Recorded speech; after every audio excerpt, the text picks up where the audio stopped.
میں دیکھتا ہوں کہ ایک ندی کے کنارے ایک مینڈھا کھڑا ہے اور اس کے 2 سینگ ہیں اور وہ مینڈھا اپنے سینگ چلاتا ہے یہاں تک کہ کوئی جانور اس کے سامنے کھڑا نہیں رہ پاتا۔ اور پھر اس قوم نے ذوالقرنین سے یہ درخواست کی کہ یاجوج ماجوج ہماری زمین میں آ کر فساد پھیلاتے ہیں۔ السلام علیکم، میرا نام ہے حسان اور آپ دیکھ رہے ہیں میرا چینل سلیٹ۔ قرآن پاک کی سورہ کہف ایک ایسی سورہ ہے جس میں کچھ مسٹیریس سے واقعات کا ذکر ہے اور کچھ پراسرار قسم کی شخصیات کا ذکر ہے۔ انہی میں سے ایک ذوالقرنین بادشاہ تھے جن کو اللہ تعالیٰ نے بادشاہت عطا کی اور ہر طرح کے ریسورسز عطا کیے۔ قرآن پاک میں جو ان کا بیان ہے اس سے ہمیں یہ تو پتہ چلتا ہے کہ یہ ایک عادل اور خدا پرست بادشاہ تھے، لیکن تاریخ میں یہ کون سی شخصیت تھی اس بارے میں مفسرین صدیوں سے بحث کر رہے ہیں، لیکن حتمی طور پہ آج تک وہ کسی نتیجے پر نہیں پہنچ سکے کہ یہ شخصیت کون تھی۔ اس بارے میں جو سب سے پہلا حل طلب مسئلہ مفسرین کے سامنے تھا وہ ان کا لقب یعنی ذوالقرنین تھا۔ عربی اور ہیبریو یعنی عبرانی جو کہ یہودیوں کی زبان تھی، ان دونوں زبانوں میں کرن کہتے ہیں سینگ کو، اور اس حساب سے ذوالقرنین کا مطلب ہوا 2 سینگوں والا۔ لیکن مسئلہ یہ تھا کہ تاریخ میں کوئی ایسا بادشاہ نہیں ملتا جس کو 2 سینگوں والا یا ذوالقرنین کا لقب دیا گیا ہو، لیکن کیونکہ قرآن پاک میں اس شخصیت کے بارے میں درج ہے کہ ان کو اللہ تعالیٰ نے بادشاہت عطا کی، بہت سے ریسورسز عطا کیے اور فتوحات کا ذکر ہے، اس وجہ سے بہت سے علماء اس نتیجے پر پہنچے کہ شاید یہ شخصیت الیگزینڈر دا گریٹ جس کو کہا جاتا ہے، جو کہ he was not so great, لیکن کچھ علماء اس نتیجے پر پہنچے کہ شاید یہ الیگزینڈر کا ذکر ہے۔ لیکن ہمیں پتہ ہے کہ الیگزینڈر ایک تو بت پرست تھا، دوسرے وہ ہرگز کوئی عادل اور امن پسند بادشاہ نہیں تھا، بلکہ وہ اپنی مفتوحہ قوموں کے اوپر وہ اور اس کی فوج ہر طرح کا ظلم کیا کرتی تھی۔ اس وجہ سے قرآن پاک کا ذوالقرنین الیگزینڈر تو ہرگز نہیں ہو سکتا، یہ بات تو یقین کے ساتھ کہی جا سکتی ہے۔ تو پھر وہ بادشاہ کون تھا؟ پچھلی صدی میں ایک مسلمان عالم آئے جن کا نام تھا مولانا ابوالکلام آزاد۔ انہوں نے بھی اسی شخصیت کی ریسرچ میں ایک کتاب لکھی اور انہوں نے یہ سراغ لگانے کی کوشش کی کہ تاریخی طور پہ یہ شخصیت کون ہو سکتی ہے۔ میری آج کی ویڈیو ان کی اسی ریسرچ کے بارے میں ہے۔ ہم مولانا کے پیچھے پیچھے چل کر دیکھیں گے کہ تاریخ میں یہ شخصیت یعنی ذوالقرنین کون ہو سکتی ہے۔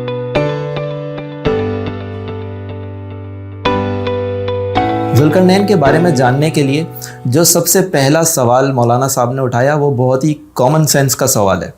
وہ یہ کہ رسول کریم صلی اللہ علیہ وسلم سے یہ سوال پوچھنے والے لوگ جنہوں نے یہ سوال کیا کہ ہمیں ذوالقرنین کے بارے میں بتائیں، وہ لوگ کون تھے؟ وہ لوگ یہودی تھے۔ تو مولانا نے دوسرا سوال یہ اٹھایا کہ ظاہر سی بات ہے جو لوگ یہ سوال پوچھ رہے ہیں وہ سوال کرنے والے یقیناً ذوالقرنین کے بارے میں کچھ نہ کچھ تو واقفیت رکھتے ہوں گے، تبھی تو انہوں نے ذوالقرنین کے بارے میں سوال کیا۔ تو اس لیے انہوں نے دوسرا سوال یہ جاننے کی کوشش کی کہ وہ خود یعنی یہودی خود ذوالقرنین کے بارے میں کیا جانتے تھے، اور اس کا جواب جاننے کے لیے انہوں نے یہودیوں کی کتاب اولڈ ٹیسٹمنٹ یعنی تورات کا مطالعہ کیا، اور تورات میں انہیں کچھ ایسے اشارے ملے جہاں سے انہیں ذوالقرنین کے بارے میں کچھ پتہ چل سکتا تھا۔ یہ اشارے انہیں اولڈ ٹیسٹمنٹ کی بک آف ڈینیل میں ملے۔ بک آف ڈینیل حضرت دانیال علیہ السلام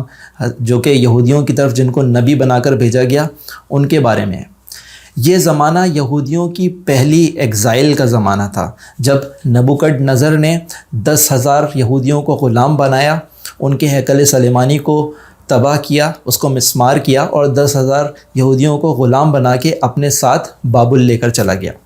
اور پھر جو یہودی بابل پہنچے انہی میں حضرت دانیال علیہ السلام کو اللہ تعالیٰ کی طرف سے نبی بنا کر بھیجا گیا۔ حضرت دانیال علیہ السلام کیونکہ حکمت رکھتے تھے، وزڈم رکھتے تھے، اور ان کو اللہ تعالیٰ نے خوابوں کی تعبیر بتانے کا علم عطا کیا تھا، اس وجہ سے وہ بابل کے بادشاہوں کے دربار میں مقرب ہوئے اور ان کو بابل کے دربار تک رسائی حاصل ہوئی۔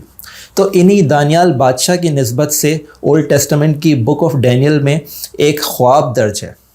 جو کہ حضرت دانیال علیہ السلام نے دیکھا۔ تو بک آف ڈینیل میں یہ خواب حضرت دانیال علیہ السلام کی زبان میں کچھ اس طرح درج ہے کہ میں دیکھتا ہوں کہ ایک ندی کے کنارے ایک مینڈھا کھڑا ہے اور اس کے 2 سینگ ہیں، اور وہ مینڈھا نارتھ کی ڈائریکشن میں اور ویسٹ کی ڈائریکشن میں اور ایسٹ کی ڈائریکشن میں اپنے سینگ چلاتا ہے یہاں تک کہ کوئی جانور اس کے سامنے کھڑا نہیں رہ پاتا۔ اور دیکھتے ہی دیکھتے وہ مینڈا بہت بڑا ہو جاتا ہے۔ ابھی میں سوچ ہی رہا تھا کہ یہ کیا چیز ہے کہ ویسٹ کی جانب سے، مغرب کی جانب سے ایک بکرا نمودار ہوتا ہے جس کی دونوں آنکھوں کے بیچ میں ایک عجیب سا سینگ ہے، اور وہ بکرا پوری زمین کا چکر لگاتا ہے۔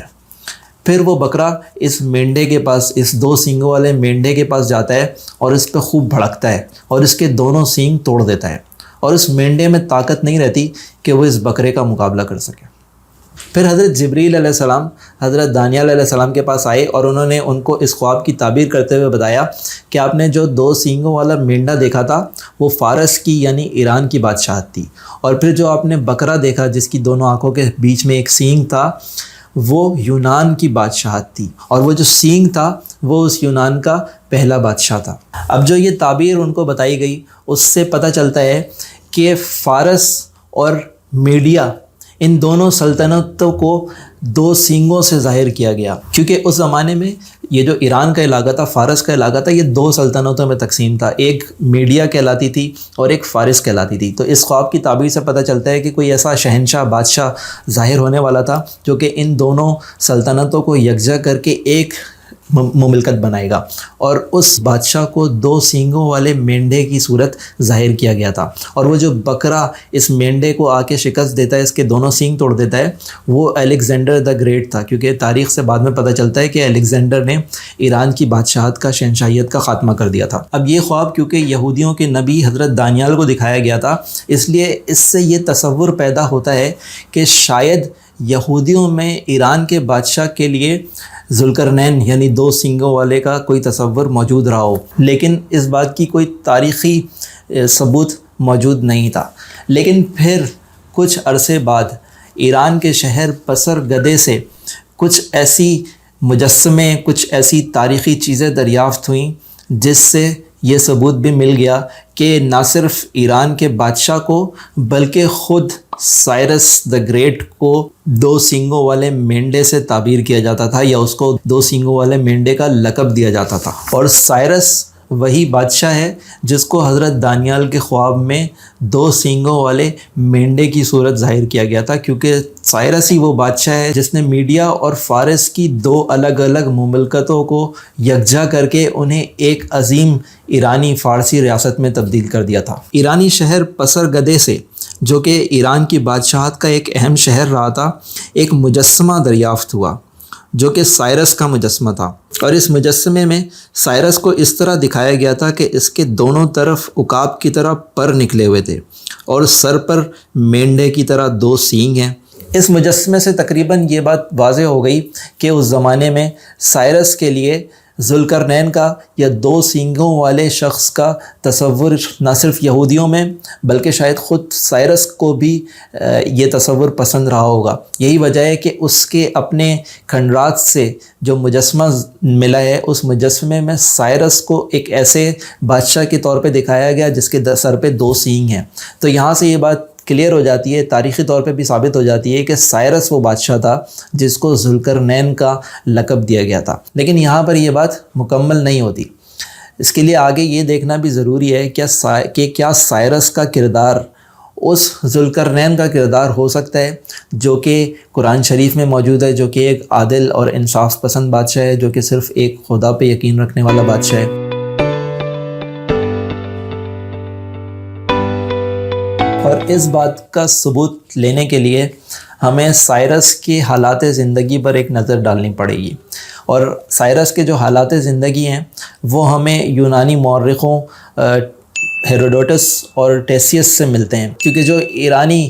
تاریخ سائرس کے بارے میں موجود ہے وہ تقریباً ایک دیو ملائی قسم کی کہانی ہے، تو اس لیے جو جدید مورخ ہیں وہ سائرس کے حالات جاننے کے لیے یونانی مورخوں پر یعنی ہیروڈوٹس اور ٹیسیس وغیرہ کے اوپر ریلائی کرتے ہیں۔ سائرس 559 قبل مسیح میں ظاہر ہونے والی ایک غیر معمولی شخصیت تھی جس نے اس زمانے میں تمام دنیا کی نگاہیں اپنی طرف مرکوز کر لی تھیں۔ سائرس پارس کے ایکیمینیز خاندان میں جنم لینے والا ایک نوجوان تھا جس کا نام گورش تھا۔ عبرانیوں نے اس کو خورس کہا، یونانیوں نے اس کو سائرس کہا، اور عربیوں نے اس کو کیخسرو کا نام دیا۔ سائرس کے ابتدائی زندگی کے حالات بہت پراسرار قسم کے ہیں۔ اس سے پہلے کہ سائرس پیدا ہوتا، اس کے نانا جن کا نام ایسٹیاگس تھا، انہوں نے اس کو قتل کرنے کی کوشش کی، لیکن شاہی خاندان کے ایک وفادار نے سائرس کو بچایا اور وہ اس کو بچا کے اپنے ساتھ جنگل لے کر چلا گیا۔ اور پھر سائرس کا بچپن اور قریب اس کی جوانی کا جو دور ہے وہ جنگلوں میں اور پہاڑوں میں گزرتا ہے، لیکن پھر اس کی غیر معمولی صلاحیتوں کی وجہ سے اور اس کے اخلاق اور کردار کی وجہ سے لوگ اس کو پہچان لیتے ہیں، اور پھر یہ میڈیا کا اور فارس کا بادشاہ بنتا ہے۔ پہلے یہ فارس کا بادشاہ بنتا ہے، اس کے بعد بغیر کسی جنگ کے اس کو میڈیا کا بھی بادشاہ بنا دیا جاتا ہے۔ یوں بغیر کسی خون خرابے کے سائرس ان دونوں سلطنتوں یعنی میڈیا اور فارس کو یکجا کر کے ایک سلطنت، ایک عظیم ایرانی سلطنت کی بنیاد رکھتا ہے۔ اور بادشاہ بننے کے بعد سائرس کو پورا موقع ملتا ہے کہ وہ اپنے دشمنوں سے چن کر بدلہ لے، لیکن وہ اپنے سب دشمنوں کو معاف کر دیتا ہے، یہاں تک کہ وہ اپنے نانا ایسٹیاگس جنہوں نے براہ راست اس کو قتل کرنے کی کوشش کی تھی ان کو بھی معاف کر دیتا ہے۔ پھر بادشاہ بننے کے بعد سائرس کو جو سب سے پہلی جنگ درپیش آتی ہے وہ لیڈیا کے بادشاہ سے پیش آتی ہے۔ لیڈیا اس وقت ایک مملکت ایران کے فارس کے ویسٹ میں موجود تھی، اور تقریباً تمام تاریخ دان اس بات پہ متفق ہیں کہ یہ ایک دفاعی جنگ تھی۔ لیڈیا کا بادشاہ سائرس سے پہلے ہی اس کے نانا ایسٹیاگس کے ساتھ اپنی رشتہ داری، شادیوں کی صورت میں رشتہ داری قائم کر چکا تھا، لیکن جب سائرس ایک معمولی چرواہے سے بادشاہ بنتا ہے تو لیڈیا کے بادشاہ سے یہ برداشت نہیں ہوتا، اور وہ اپنی رشتہ داری کو بھی سائیڈ پر رکھ کر ایران کی سلطنت پر حملہ آور ہو جاتا ہے، جس کے بعد سائرس کے پاس کوئی اور موقع نہیں بچتا سوائے اس کے کہ وہ بھی اس جنگ میں کود پڑے، اور پھر اس جنگ کا نتیجہ لیڈیا کی شکست کے نتیجے میں نکلتا ہے، اور لیڈیا کا بادشاہ کچھ ہی عرصے بعد شکست کھا کے سائرس کے سامنے ایک مجبور اور بےکس قیدی کی صورت میں کھڑا ہوتا ہے۔ اور یہاں پہ بھی مورخ اس بات پہ متفق ہیں کہ وہ اپنی مفتوحہ قوم کے ساتھ کسی قسم کی ظلم اور زیادتی نہیں کرتا، یہاں تک کہ جو لیڈیا کا بادشاہ تھا اس کو بھی آخر میں معاف کر دیا جاتا ہے۔ اس مہم کے بعد جو اگلی مہم سائرس کو درپیش آتی ہے وہ گیڈروسیا یعنی آج کا مکران اور بیکٹریا یعنی آج کا بلخ ہے، اور یہ سلطنتیں موجودہ ایران کے مشرق میں واقع ہیں،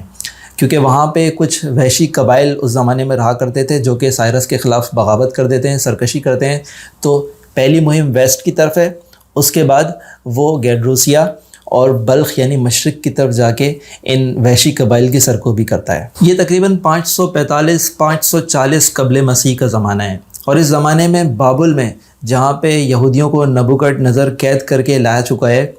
بابل کا بادشاہ اس زمانے میں بیلشازر ہے، اور بیلشازر کے بارے میں کہا جاتا ہے کہ وہ بہت ہی عیاش اور ظالم قسم کا حکمران تھا۔ اب بابل میں جو کہ اس زمانے کی سپر پاور ہے، بابل کے لوگ بیلشازر کے ظلم سے اور اس کی عیاشیوں سے تنگ آ چکے ہیں، لیکن وہ دیکھتے ہیں کہ ایران میں ایک نئی قوت سر اٹھا رہی ہے جو کہ سائرس ہے،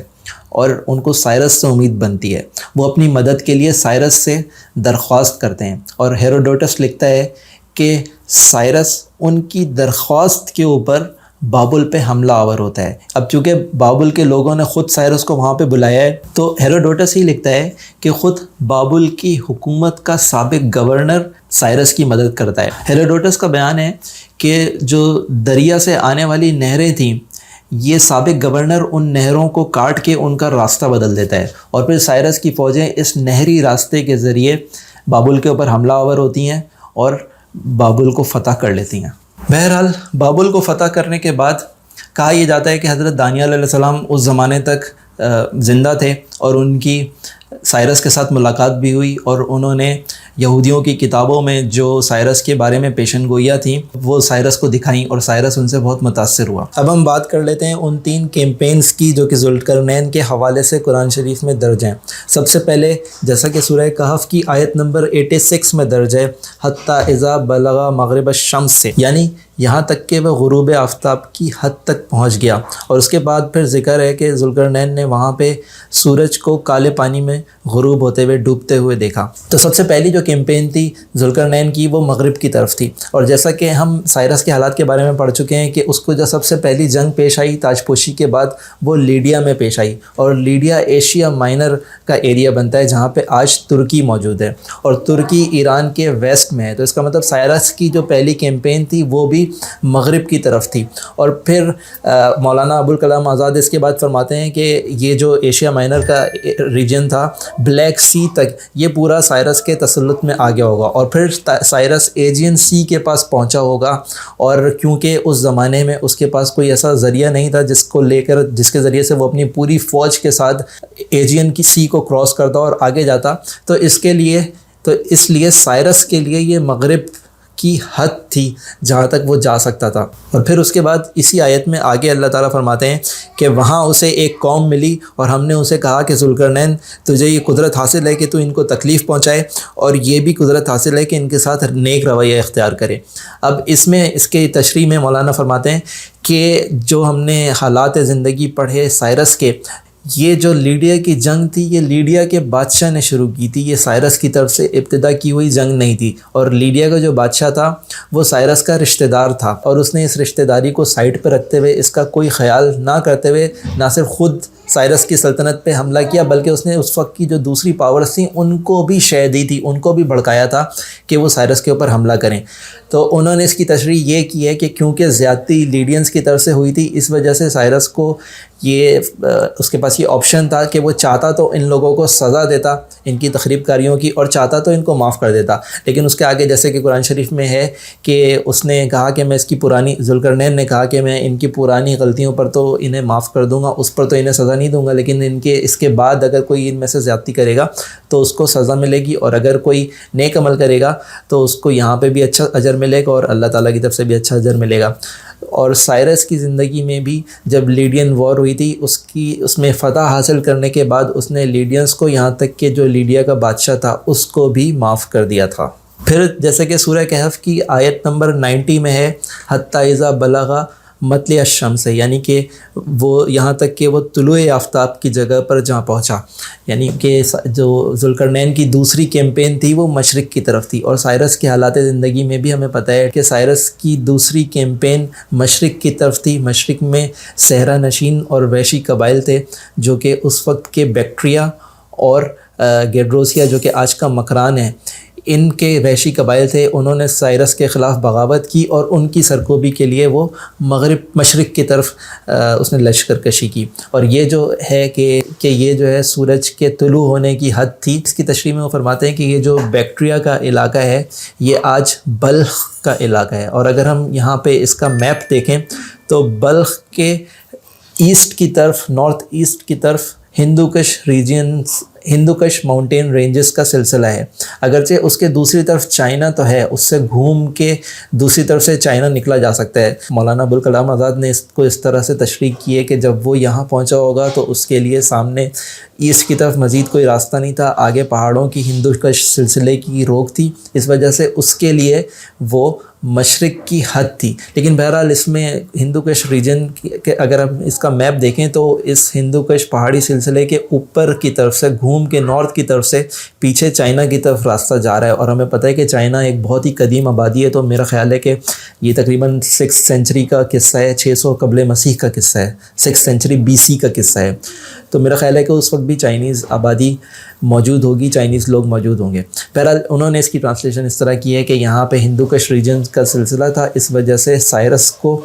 کے لیے بھی یہ ایسٹ کی حد تھی جہاں سے سورج طلوع ہوتا ہے، اور یہ الفاظ قرآن شریف میں موجود ہیں۔ اس کے بعد جو ان کی تیسری کیمپین ہے وہ مشہور زمانہ کیمپین ہے، جہاں پہ ان کو ایک ایسی قوم ملی جو کہ ان کی زبان مشکل سے سمجھتی تھی، اور پھر اس قوم نے ذوالقرنین سے یہ درخواست کی کہ یاجوج ماجوج ہماری زمین میں آ کر فساد پھیلاتے ہیں، تو کیا آپ ہمارے اور یاجوج ماجوج کے درمیان کوئی دیوار ایسی بنا سکتے ہیں جس کی وجہ سے وہ ہماری زمین میں نہ آئیں اور ہمیں تنگ نہ کریں۔ تب اس کے بارے میں مولانا آزاد نے ایک بڑی تفصیلی ریسرچ پیش کی ہے، اور ان کا کہنا یہ ہے کہ یہ جو جگہ ہے جہاں پہ ذوالقرنین پہنچے یہ کوکیشین ماؤنٹین رینجز یا کوکیسس ماؤنٹین رینجز ہو سکتی ہیں۔ اگر ہم میپ پہ اس جگہ کو دیکھیں تو ہمیں نظر آئے گا کہ یہ کوکیشین ماؤنٹین رینجز کے اگر کوئی اوپر کی طرف نارتھ کی طرف موجود ہو تو اس کے ایک طرف کیسپین سی ہوگا جبکہ دوسری طرف بلیک سی ہوگا، اور اس کے سامنے کی طرف یہ کوکیشین ماؤنٹین رینجز کا سلسلہ ہے۔ تو اس وجہ سے اگر کوئی شخص، اگر کوئی قبیلہ یا کوئی گروہ اوپر کی طرف سے نیچے جارجیا کی طرف آنے کی کوشش کرے گا تو ایک طرف سے تو اس کو کیسپین سی کی وجہ سے رکاوٹ پیش آئے گی، وہ وہاں سے نہیں آ سکتا، جبکہ دوسری طرف اس کو بلیک سی نیچے آنے سے روکے گا، جبکہ سامنے کی طرف ایک پہاڑی سلسلہ ہے جو کہ کوکیشین ماؤنٹین رینجز کا سلسلہ ہے، اور اوپر سے نیچے آنے کا ایک راستہ جو کہ اس کوکیشین ماؤنٹین رینجز سے ہو کر گزرتا تھا اس کو ڈیریل پاس یا ڈیریل گورج کہا جاتا تھا۔ یہ واحد راستہ تھا جو ہزاروں سال سے لوگ اوپر سے نیچے کی طرف آنے کے لیے استعمال کیا کرتے تھے، اور کوکیشین ماؤنٹین رینجز سے نارتھ سے ساؤتھ آنے کے لیے یہی ایک پاس ہوا کرتا تھا جس کو ڈیریل پاس کہا جاتا تھا۔ اور جو میں نے ریسرچ کی اس کے بارے میں لکھا ہوا ہے کہ یہ راستہ ایک بہت پتلا سا ویلے ہے، یہ ایک بہت پتلا سا پیسیج وے ہے جس کے دونوں طرف اونچی سی پہاڑی دیواریں ہیں۔ یہ بالکل اسی طرح سے ہے جیسے کہ قرآن شریف میں بیان کیا گیا کہ دو طرف سدین ہیں، دو طرف رکاوٹیں ہیں یا دیواریں ہیں۔ تو یہ راستہ ڈیریل پاس ایک ایسے پتلے سے ویلے سے گزرتا ہے جس کے دونوں طرف اونچی پہاڑی دیواریں ہیں۔ تو مولانا کا خیال ہے کہ قرآن شریف میں جس دو سدین کا ذکر کیا گیا ہے وہ اسی پیسیج وے کا ذکر کیا گیا ہے، اور بیسیکلی ذوالقرنین نے اسی ڈیریل پاس میں کوئی رکاوٹ بنائی ہوگی جس کی وجہ سے یاجوج ماجوج کو نارتھ کی طرف سے ساؤتھ میں آنے کے لیے رکاوٹ پیدا کی گئی ہوگی۔ اور جب اس کو ہسٹوریکلی سرچ کیا جاتا ہے تو اس علاقے میں یعنی ڈیریل پاس میں ایک آہنی دیوار، ایک لوہے کی دیوار کے کچھ باقیات ملتے بھی ہیں، جیسا کہ قرآن شریف میں بیان کیا گیا کہ ذوالقرنین نے جو دیوار بنائی تھی اس کے لیے انہوں نے دونوں طرف لوہے کی بڑی سلاخیں رکھ کے ان کو ایک کے اوپر ایک رکھ کے اس راستے کو بند کر دیا تھا۔ اس کے بعد انہوں نے آگ کی مدد سے اس لوہے کو پگھلا کر، جس طرح لوہے کو آج ہم ویلڈ کرتے ہیں اسی طرح انہوں نے آگ کی مدد سے اس لوہے کو پگھلا کر ویلڈ کر دیا تھا۔ تو اس ڈیریل پاس ریجن میں آج بھی ایک دیوار کی باقیات ملتی ہیں جو کہ لوہے سے بنائی گئی تھی، اور اس کے بارے میں اس کے بارے میں خاصی طویل ریسرچ مولانا ابوالکلام آزاد نے اپنی کتاب میں لکھی ہے، لیکن میں اس کو کمپلیکسٹی سے بچانے کے لیے، کیونکہ بہت زیادہ لمبی ویڈیو ہو رہی ہے، اس سے بچانے کے لیے میں وہ ریسرچ یہاں پہ نہیں لکھوں گا۔ بہرحال اس ریسرچ میں انہوں نے یہ ثابت کرنے کی کوشش کی ہے کہ یہ دیوار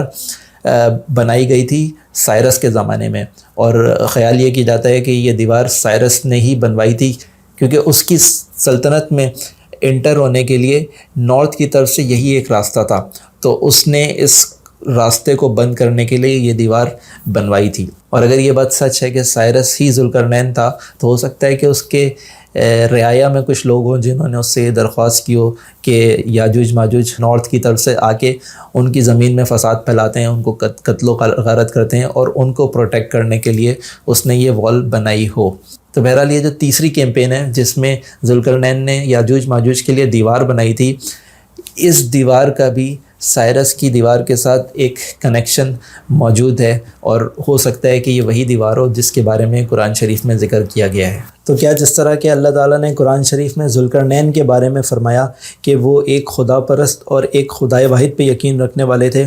کیا سائرس بھی اسی طرح ایک خدا پر ایمان رکھنے والے تھے؟ اس بات کا کوئی ڈائریکٹ ثبوت تو نہیں ہے، لیکن اس کے بھی کچھ سرکمسٹینشیل ایویڈنس موجود ہیں، اور سب سے بڑا ایویڈنس خود سائرس کا کردار ہے۔ جیسے کہ میں نے بتایا سائرس ایک ایسے زمانے میں تھا جو کہ نبوکڈ نظر اور سکندر اعظم کا زمانہ تھا۔ یہ وہ ظالم اور جابر حکمرانوں کا زمانہ تھا جو اپنی مفتوحہ قوموں کو اپنے پیروں تلے رون دیا کرتے تھے، لیکن ہم نے دیکھا کہ سائرس کا کردار اس کے بالکل برخلاف تھا۔ وہ اپنی مفتوحہ قوموں کے ساتھ انصاف کے ساتھ پیش آیا کرتا تھا، اپنے دشمنوں کو بھی معاف کر دیا کرتا تھا۔ سائرس کا کردار اس زمانے میں ایک ایسا انقلابی کردار تھا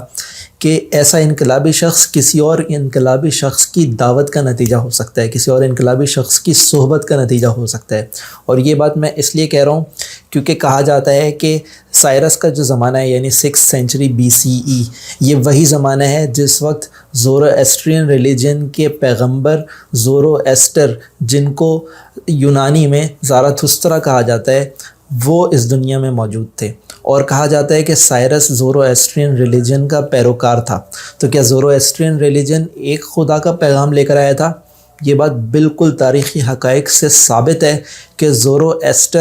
زورواسٹرین ریلیجن لے کے آئے وہ ایک مونوتھیسٹک ریلیجن تھا، اور یہ ایسا مذہب تھا جس میں آخرت کی زندگی کا بھی تصور تھا، جس میں روز جزا کا تصور بھی تھا، اور اس روز جزا میں فیصلہ ہونا تھا۔ اس فیصلے کے بعد ایک اچھی دنیا اور ایک بری دنیا تھی، اچھے لوگوں کو اچھی دنیا میں جانا تھا اور برے لوگوں کو بری دنیا میں جانا تھا۔ یہاں تک کہ اس زورواسٹرین ریلیجن میں ایک پل صراط کا بھی ذکر تھا، جس سے گزر کر